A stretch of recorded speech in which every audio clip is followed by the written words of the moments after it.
यानी सरकार का अंग। अब सरकार का कई सारा अंग है, सरकार है, जुडिशियरी है, फिर ब्यूरोक्रेसी है, पुलिस है, ये सब क्या है? Organs of the government, government का ऑर्गेन है। अब कॉन्स्टिट्यूशन नहीं हो तो पुलिस के पास, आर्मी के पास क्या है? हथियार है। आम आदमी के पास क्या है? कुछ नहीं। पुलिस जब चाहे हमको उठा के जेल में डाल दे, नहीं डाल सकता। कौन रोकने वाला है उसको? कॉन्स्टिट्यूशन नहीं। आपके पास भले ही पावर है, लेकिन अल्टीमेट पावर नहीं है। आपका पावर लिमिट में है। आपको जेल में डालने का अधिकार है, लेकिन किसको?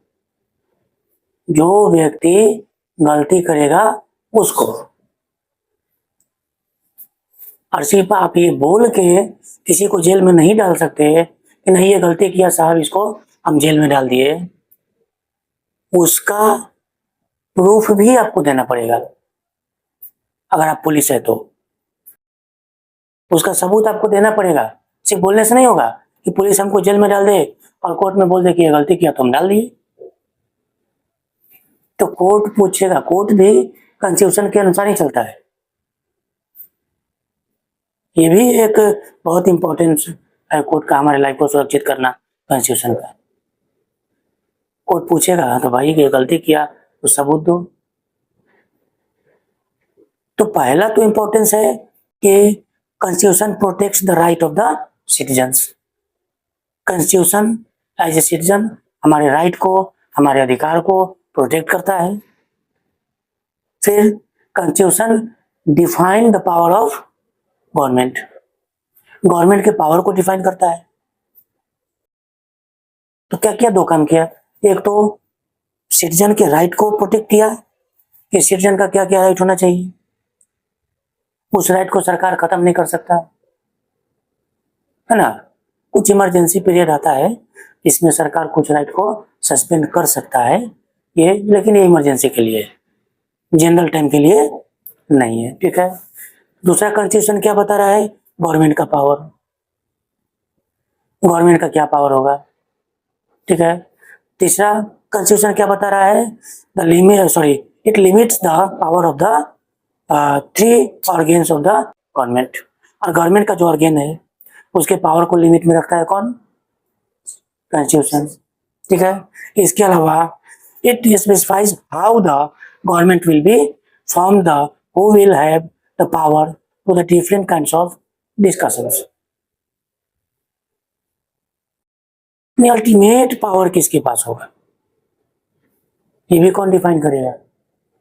कॉन्स्टिट्यूशन, ठीक है। अब इसको हिंदी में लिखते हैं संविधान। जब संधि विच्छेद करते हैं संविधान का तो बनता है सम यानी बराबर, और विधान यानी नियम। यानी उस बुक में ऐसा नियम है जो सभी के लिए क्या है? बराबर है। कोई बड़ा नहीं, कोई छोटा नहीं, कोई अमीर नहीं, कोई गरीब नहीं। अगर कोई मान लो बड़ा आदमी चोरी किया तो उसको भी उतना ही सजा मिलेगा, और कोई गरीब आदमी चोरी किया तो उसको भी। ऐसा नहीं है कि बड़ा आदमी किया तो उसको छोड़ दो और छोटा आदमी गरीब आदमी किया तो उसको सजा दे दो, ठीक है। अब आते हैं आगे। It lays down the national goals. Constitution हमारा नेशनल गोल्स, राष्ट्रीय लक्ष्य बताता है कि अब हमारे देश का लक्ष्य क्या है, हमारा देश कहाँ जाना चाहता है। अब जैसे प्रेमबल पढ़े होंगे संविधान का, तो प्रेमबल में क्या बताया हुआ है कि हमारा देश कैसा होगा? लोकतांत्रिक होगा, पंथ निरपेक्ष होगा, है ना, सभी को राइट मिलेगा, अधिकार मिलेगा। यानी कॉन्स्टिट्यूशन एक लक्ष्य बताता है, एक गोल बताता है कि हमारा देश कहाँ जाने वाला है, ठीक है। इसको पढ़ के आइए, बाकी कल हम लोग देखते हैं।